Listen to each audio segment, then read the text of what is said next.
Bismillahirrahmanirrahim. Assalamualaikum warahmatullahi wabarakatuh. Jumpa lagi dengan saya di Abil Maiwa Channel. Jadi teman-teman, channel ini adalah merupakan channel pendidikan tempat kita berbagi tentang aplikasi pendidikan, Microsoft Office, serta tips dan triks komputer. Jadi pada video kali ini kembali lagi admin akan berbagi sebuah video informasi yang cukup penting terkait final kelulusan tahap yang kedua kategori kelulusan hasil tes P3K Guru tahap yang kedua. Di sini ada 3 kategori yang berpeluang lolos ASN P3K tahap yang kedua. Kira-kira bagi informasinya kita langsung saja ke videonya.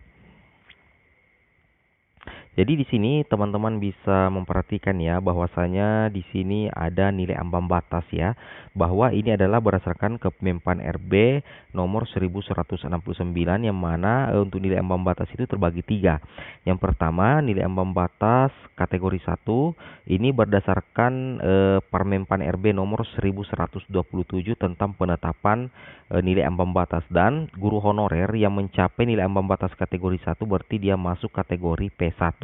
Seperti itu ya. Kemudian untuk nilai ambang batas kategori 2 tentunya ini diperuntukkan untuk guru honorer berusia 50 tahun ke atas yang mana nilai kompetensi teknisnya itu langsung bernilai full sama dengan sertifikat pendidik ya, seperti itu ya. Ini khusus untuk guru honorer berusia 50 tahun ke atas. Kemudian nilai ambang batas kategori 3 ini berlaku untuk semua peserta yang mana terjadi penurunan passing grade, contohnya untuk guru kelas SD dari 320 menjadi 270, dan ini masuk ke dalam kategori P3. Seperti itu ya. Oke, kita coba lanjut lagi ke informasinya. Nah, di sini kita bisa melihat salah seorang teman yang memposting, Mas Abil, saya guru kelas teknis ya, murninya ini 300, dapat afirmasi usia 35 tahun. Maka saya masuk apakah P1, P2 atau P3? Please jawab ya Mas, ya Allah. Nah, di sini it's okay. Mudah-mudahan ibu ini menonton video ini. Jadi admin jawab langsung bahwasanya kami telah membahas di video sebelumnya bahwa untuk kategori P1, P2 atau P3 itu ada persyaratan tertentu. Untuk kategori P1 tentunya teman-teman harus memahami bahwa kita berdasarkan di Kemenpan RB nomor 1127. It's okay, kita ambil contoh untuk kompetensi teknis yang masuk kategori P1 adalah 320 untuk guru kelas SD.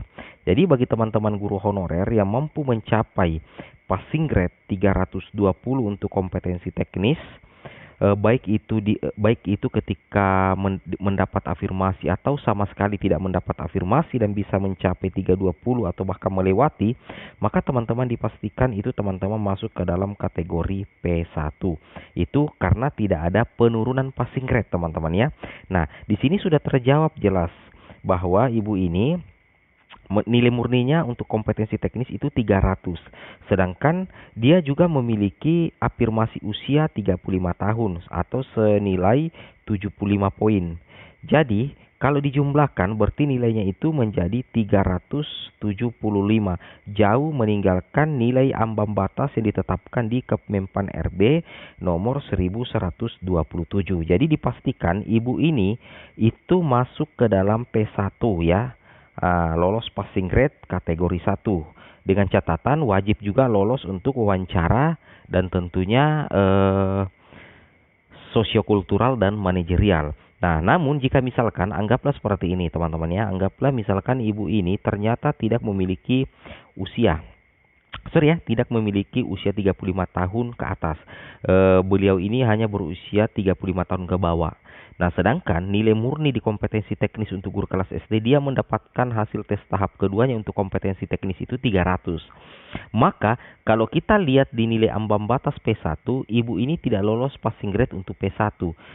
Tetapi jika kita melihat di P3, maka dia lolos karena nilai ambang batas untuk kompetensi teknis guru kelas di P3 itu hanya 270, sedangkan nilainya itu jauh meninggalkan itu 300. Jadi dia masuk di P3 untuk lolos passing grade apabila tidak memiliki afirmasi usia 35 tahun. Namun jika dia memiliki usia 35 tahun ke atas dan memiliki afirmasi yang sah, maka ibu ini masuk ke dalam kategori P1. Seperti itu ilustrasinya ya. Jadi sudah terjawab teman-teman ya. Oke, kita lanjut lagi untuk final kelulusan yang lain. Nah, di sini lagi ada salah satu teman ya. Di sini beliau ini adalah guru kelas dan intinya beliau tidak memiliki sama sekali afirmasi. Bantu jawab ya Min di tahap yang kedua.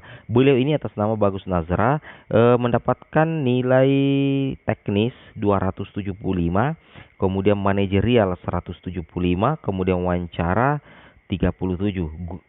Statusnya di sini adalah guru kelas tanpa afirmasi, berarti sama sekali tidak memiliki afirmasi. Nah, kalau kita lihat di Permenpan RB nomor 1127 yang passing grade-nya guru kelas 320, sudah dipastikan ibu ini tidak lolos passing grade. Tapi jangan sedih dulu, karena untuk nilai ambang batas ini sudah disesuaikan lagi di Kemenpan RB nomor 1169. Nah, terbagi tiga lagi teman-teman ya. Terbagi tiga lagi. Ada P1, ada P2 untuk usia 50 tahun dan ada P3 untuk semua peserta. Nah, kebetulan untuk formasi guru kelas kalau masuk P3 berarti ada penurunan passing grade itu kalau tidak salah untuk kompetensi teknisnya itu hanya 270. Sedangkan ibu ini untuk kompetensi teknis mendapatkan 275. Berarti sudah dipastikan ibu ini lolos passing grade. Tetapi bukan passing grade tahap pertama, tapi masuk ke dalam kategori passing grade kategori ketiga. Seperti itu ya, tetap lolos ya, lolos passing grade dan posisinya P3. Seperti itu ya, karena mendapatkan nilai 275 sedangkan passing grade P3 itu adalah 270. Andaikan nilai teknisnya ini 330 berarti masuk ke dalam kategori P1. Seperti itu teman-teman ya, jawaban simpelnya untuk finalisasi kelulusan ya, seperti itu. Kemudian kita lanjut lagi. Nah, di sini contohnya yang tadi admin bilang ya, untuk P1 guru kelas SD itu 320, sedangkan P3-nya itu hanya 270. Jadi ibu yang tadi ini itu masuk ke dalam lolos passing grade kategori ketiga. Andaikan mampu mencapai 320 berarti masuk ke dalam kategori pertama. Seperti itu halnya dengan bahasa Indonesia SMP. Nilai ambang batas kategori 1 itu 265, sedangkan untuk kategori 2 hanya 215. Seperti itu ya, luar biasa sekali istilahnya bentuk perhatian pemerintah kepada rekan-rekan guru honorer sekalian ya, seperti itu.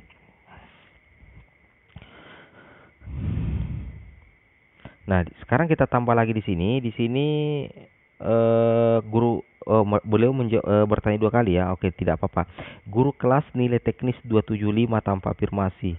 Nah, jadi kalau dikatakan lolos di tahap 2, lolos menjadi SN, kami tidak bisa pastikan karena kita tidak ketahui berapa saingan ibu. Tapi kalau admin jawab apakah lolos passing grade, admin katakan ibu lolos passing grade ya, sepanjang memenuhi juga untuk wawancara dan masos. Seperti itu ya. Ibu masuk ke dalam PG 3 karena mendapatkan nilai teknis 275, sedangkan nilai ambang batas untuk P3 guru kelas itu adalah 270. Seperti itu ya. Di sini saya sudah jawab auto lolos passing grade P3. Posisinya P3 teman-teman ya, seperti itu. Oke, kita lanjut lagi. Nah, ini sudah juga. Nah, ini yang baru. Di sini ada yang bertanya lagi terkait finalisasi kelulusan. Saya mau tanya Mas Abil, saya tadi tes dengan nilai kompetensi teknis 315. Anggaplah masos dengan wawancaranya lolos ya. Jadi beliau ini 315, non afirmasi, berarti tidak ada afirmasi. Apakah saya lulus Mas? Kalau dikatakan lulus ASN, admin tidak bisa menjawab karena kita tidak ketahui berapa saingan ibu. Namun jika ibu mengatakan apakah saya lolos passing grade, maka admin akan langsung menjawab ibu ini lolos passing grade P3. Kenapa bisa P3? Karena ibu ini tidak mampu mencapai posisi 320 untuk masuk P1. Beda 5 poin ya, beda 5 poin. Nah, namun jika dikatakan lolos passing grade, berarti ibu ini tetap lolos passing grade. Dia masuk P3 karena P3 itu nilai ambang batasnya itu hanya 270, sedangkan ibu ini mendapatkan 315. Di sini saya sudah katakan, saya sudah jawab kalau guru SD lolos P3, tapi saya tidak katakan lolos jadi ASN karena kita tidak ketahui berapa saingannya. Tapi kalau dikatakan lolos passing grade, admin katakan iya, seperti itu. Kemudian kita lanjut lagi. Nah, di sini ada yang bertanya, izin bertanya admin tentang afirmasi 10% kepada semua peserta seleksi. Apakah itu artinya setiap peserta akan diberikan poin 10% sekalipun tidak memiliki afirmasi 1, 2, dan 3, 4. Jadi perlu memahami untuk afirmasi 10% itu berlaku untuk semua peserta teman-teman ya, itu untuk berlaku untuk semua peserta, tetapi bukan persoalan teman-teman diberikan tambahan afirmasi 10%.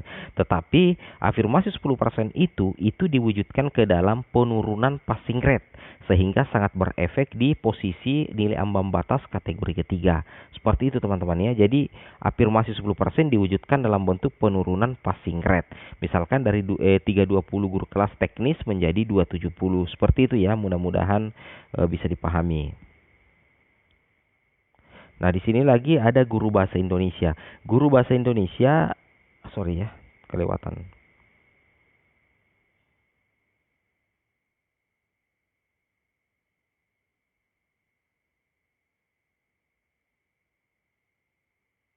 Nah, teman-teman harus pahami, saya guru bahasa Indonesia nilai tahap 2, manajerial 182, wawancara 32, kemudian teknis 170. Kalau tidak salah, kita bisa coba cek di sini teman-teman ya. Kita bisa cek di sini untuk bahasa Indonesia, anggaplah misalkan bahasa Indonesia SMP ya. Bahasa Indonesia SMP itu untuk nilai ambang batas kategori 1 265 ya. Di sini posisinya 265 ya. Kemudian nilai ambang batas kategori 3 itu adalah 215.